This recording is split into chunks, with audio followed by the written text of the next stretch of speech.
Welcome back to another technical deep dive here in the debug zone. Today, we're tackling a big question and breaking it down with insights from other users. Hopefully, this clears up some misconceptions and helps you get the answer you need. So buckle up, stay a little curious, and let's jump right in.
And that's a wrap.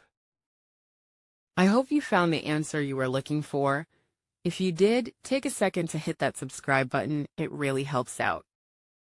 And let me know in the comments which solution worked best for you. See you next time in the debug zone.